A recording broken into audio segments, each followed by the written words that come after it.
Muy buenas noches, hoy les vamos a hablar sobre el capítulo 9 de Mateo y comenzamos con el versículo del 1 al 8, donde Jesús nos habla, donde aquí se nos habla sobre una sanación que hubo del paralítico. Como habíamos visto al finalizar el capítulo 8, después de haber hecho los milagros en los gadaneros, le dijeron que se fueran de sus contornos, que no lo querían ver allí.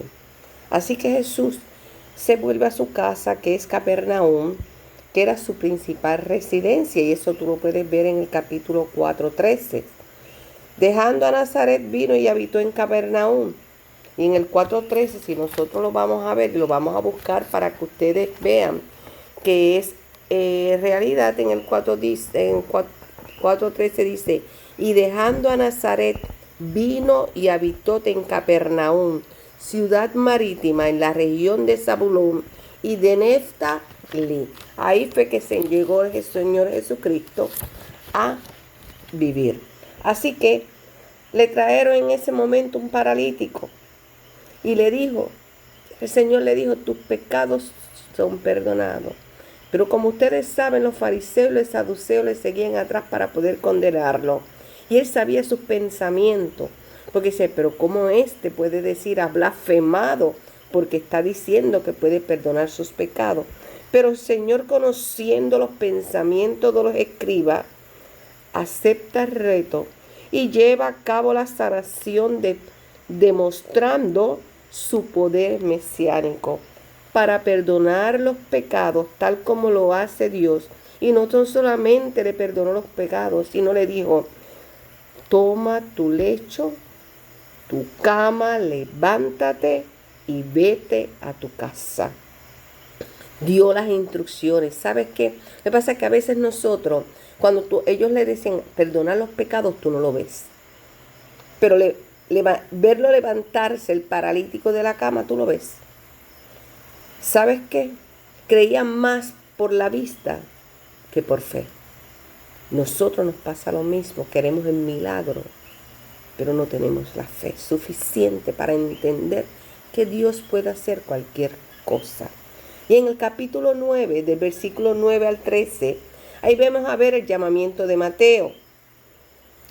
Como todos sabemos, Mateo, la oficina de los impuestos en Capernaum se encargaba de cobrar los impuestos a las naves que pasaban del lago para salir del territorio de Herodes o Damasco.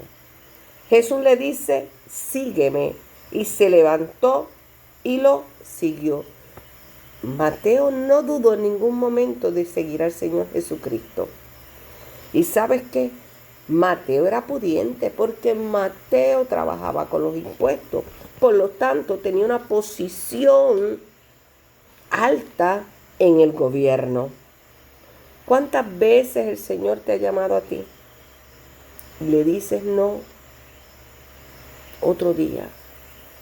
Tenemos que hacer como Mateo. Tenemos que ser como Pedro. Tenemos que ser como Jacob. Levántate y dice, camina en pos de mí, ven, vamos a buscar. Somos pescadores de hombres.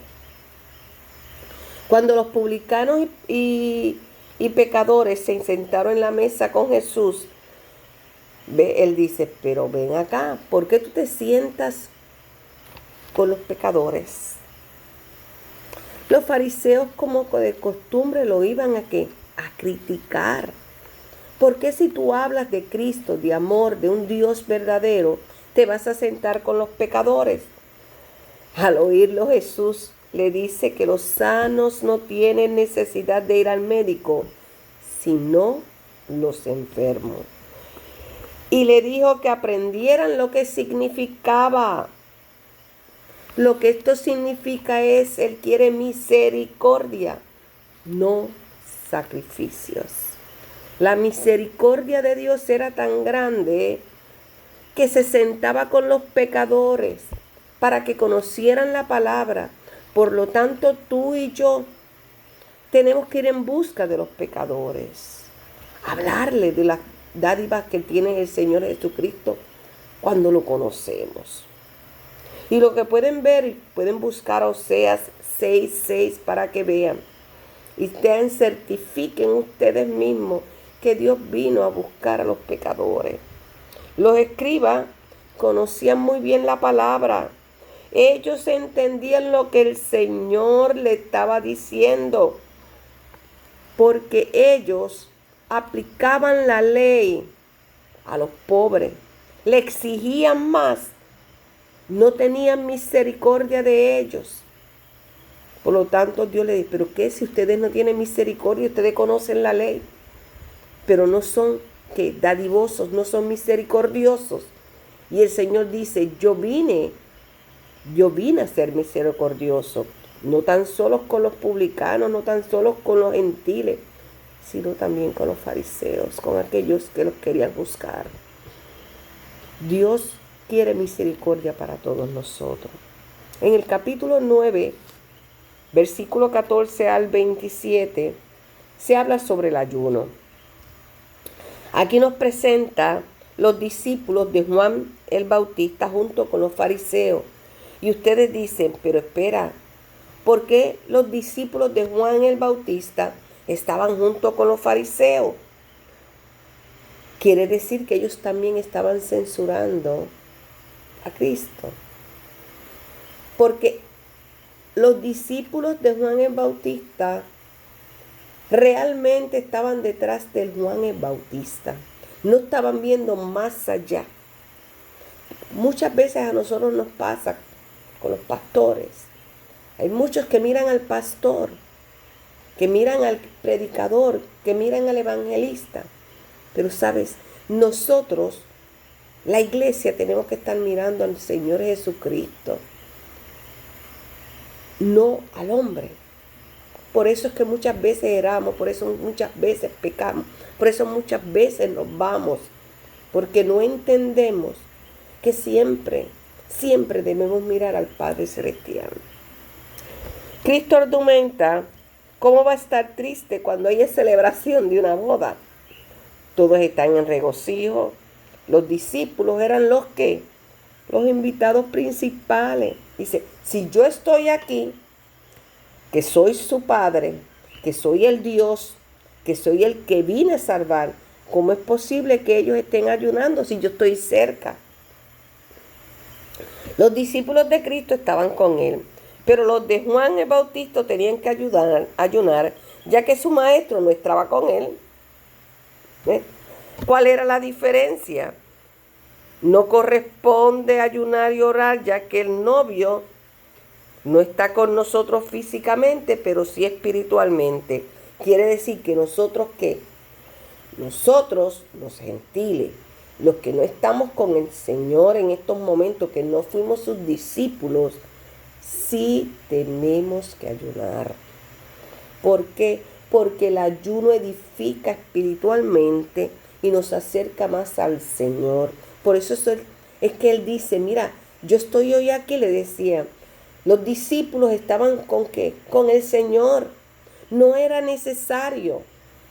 Pero nosotros, la iglesia, los que fuimos bautizados con el Espíritu Santo, tenemos que entender que debemos ayunar, que es muy importante porque edifica tu espíritu.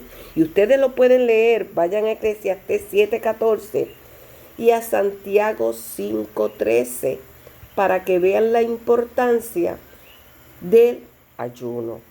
En el capítulo 18 al 26, capítulo 9, versículo 18 al 26, se habla sobre la hija de Jairo y la mujer que tocó el manto del Señor Jesús. Y hay algo muy particular aquí. Aquí, en uno de los evangelios, el evangelio de San Mateo, dice, mi hija acaba de morir. Lo podemos ver en Marcos 5:23, que lo pueden buscar y dice, a punto de morir.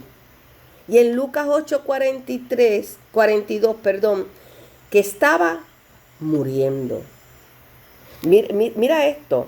Si ustedes ven en Mateo, dice, mi hija acaba de morir. En cuanto a Marcos 5:23, a punto de morir. Y en Lucas 8:42 dice que estaba muriendo.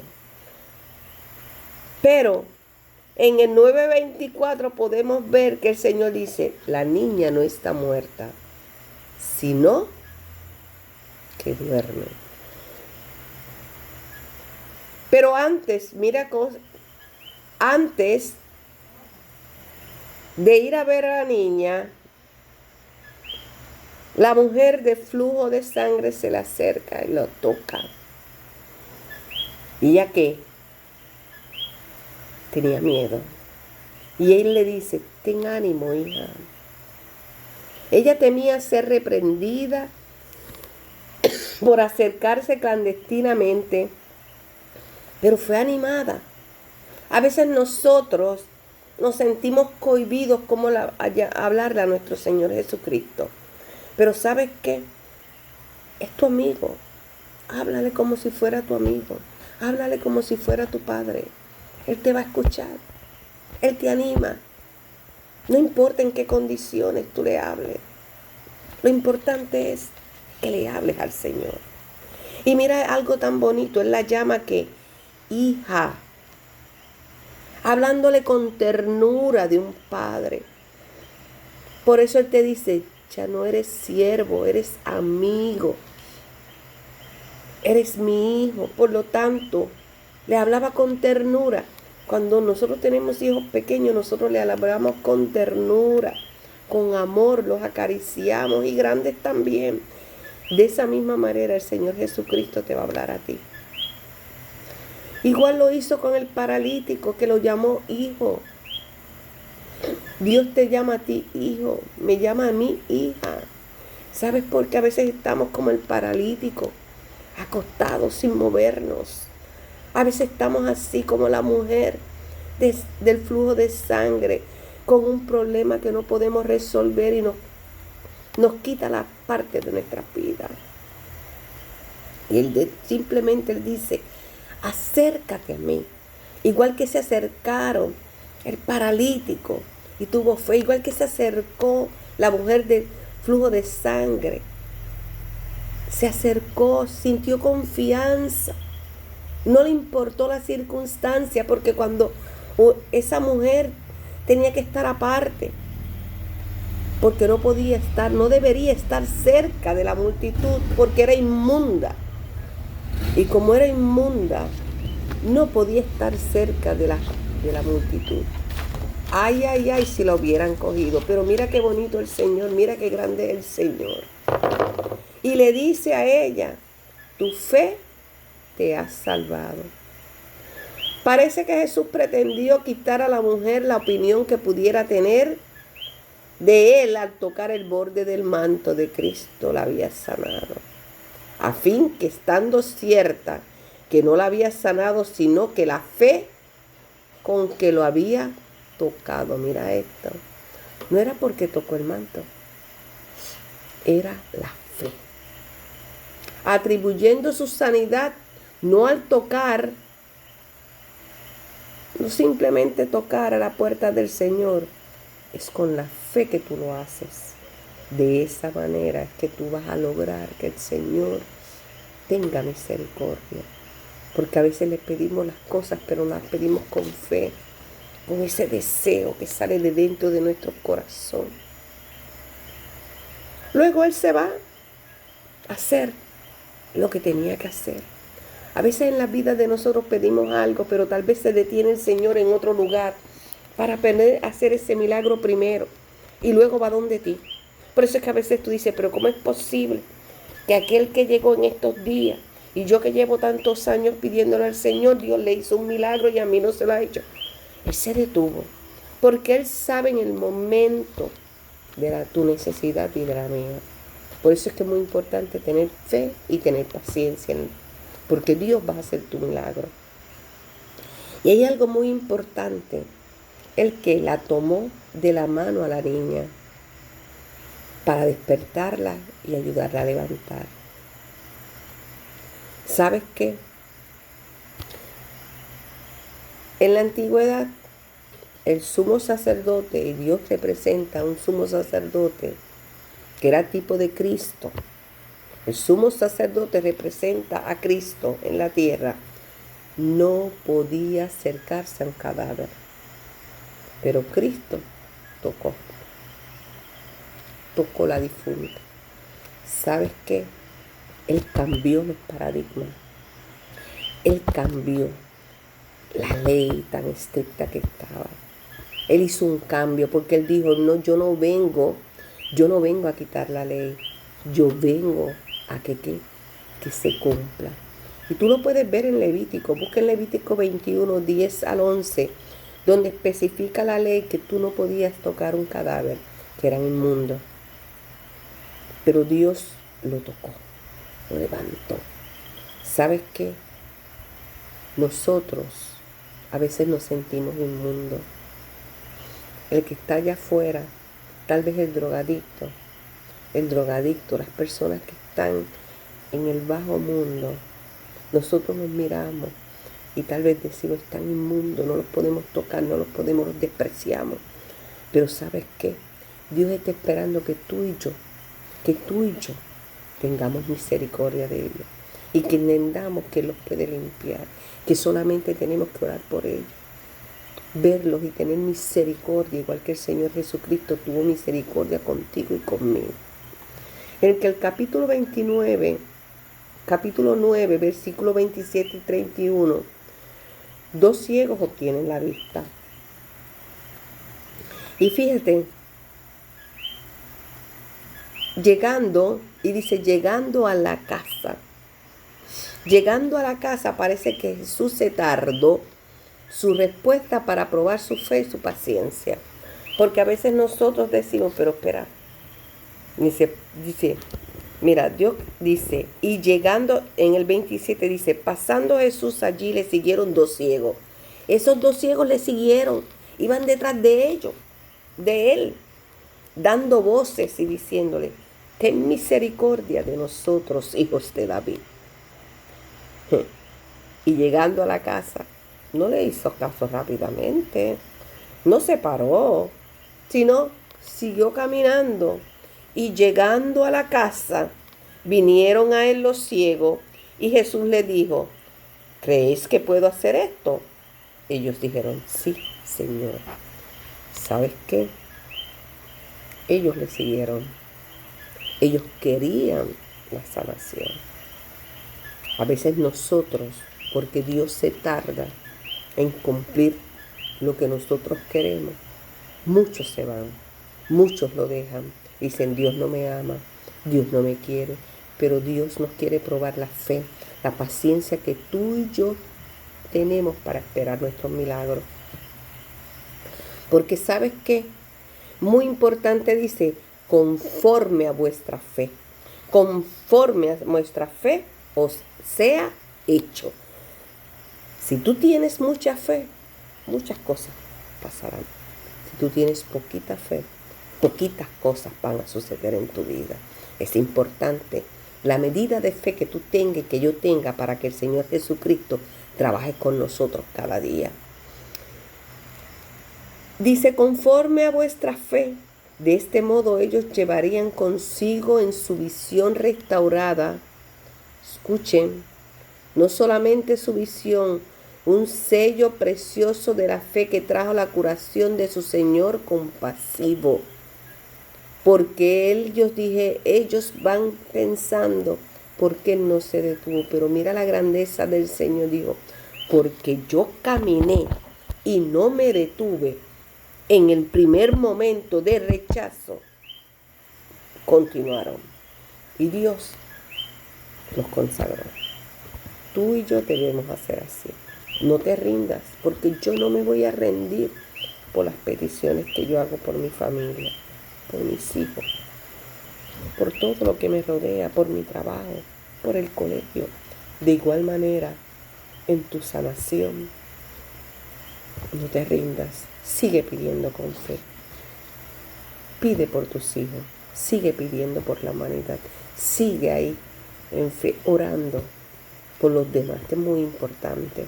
En el capítulo 9 del 32 al 34 habla sobre un mudo. Un mudo habla. Un mudo habla. Primeramente ciego. Muchos estamos ciegos. Muchos estamos muertos. Muertos espiritualmente. Ciegos porque no queremos ver. A veces mudos porque no queremos hablar de la palabra del Señor, de lo que Él ha hecho en nuestras vidas. Es tan importante que nosotros hablemos de las dádivas que ha hecho el Señor en donde quiera que nos paremos.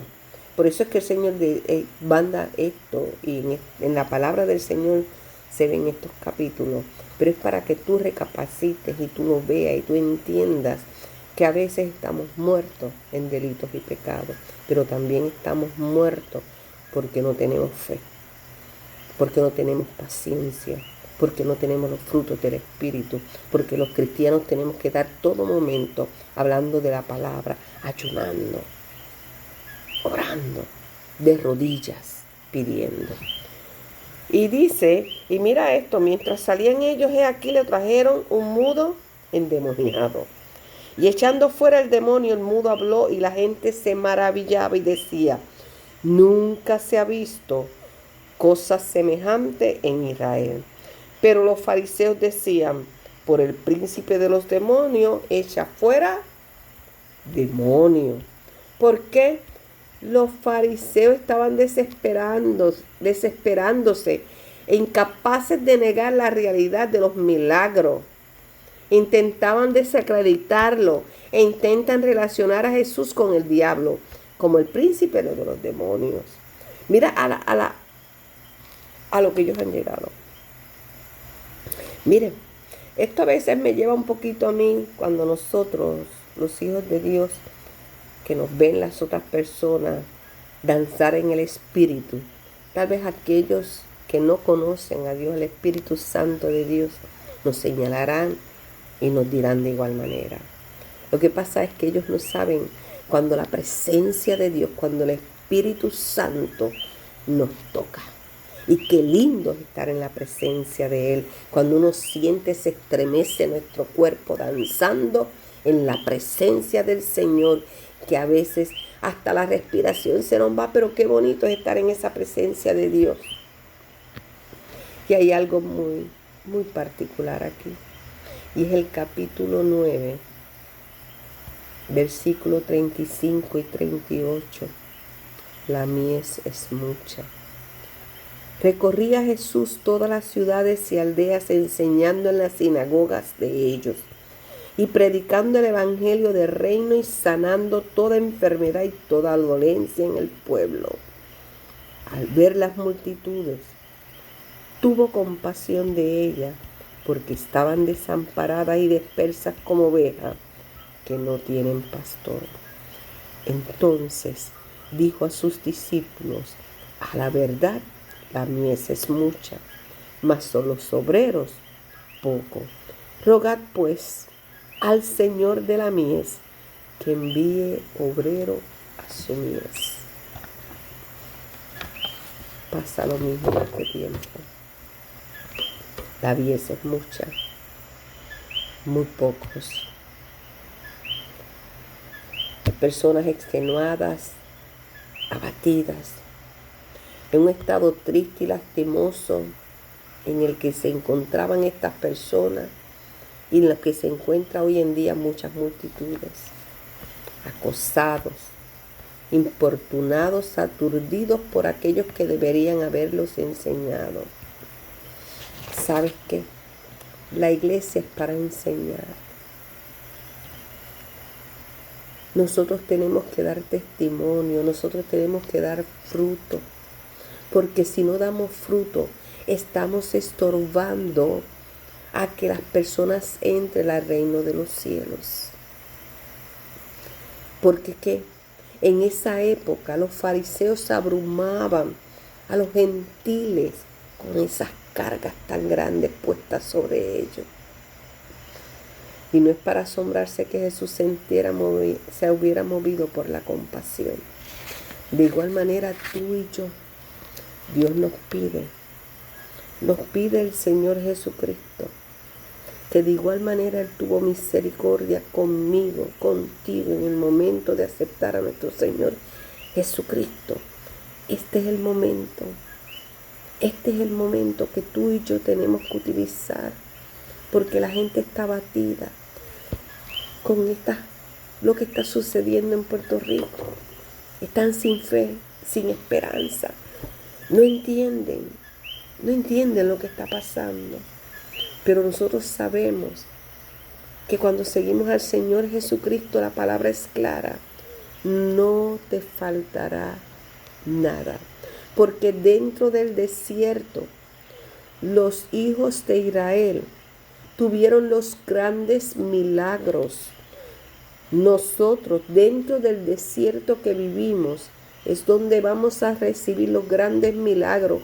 Cuando vemos puertas abiertas, donde creíamos que estaban cerradas. Va a haber milagro en tu familia. Grandes proezas va a ver el Señor. Pero tenemos que buscar estas almas. Dios nos va a dar promesa a nosotros. Dios nos va a dar en abundancia.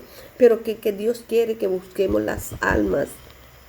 Que busquémoslas, que las busquemos, que le hablemos de los frutos del Espíritu, que le hablemos de lo que Él ha hecho en nuestras vidas.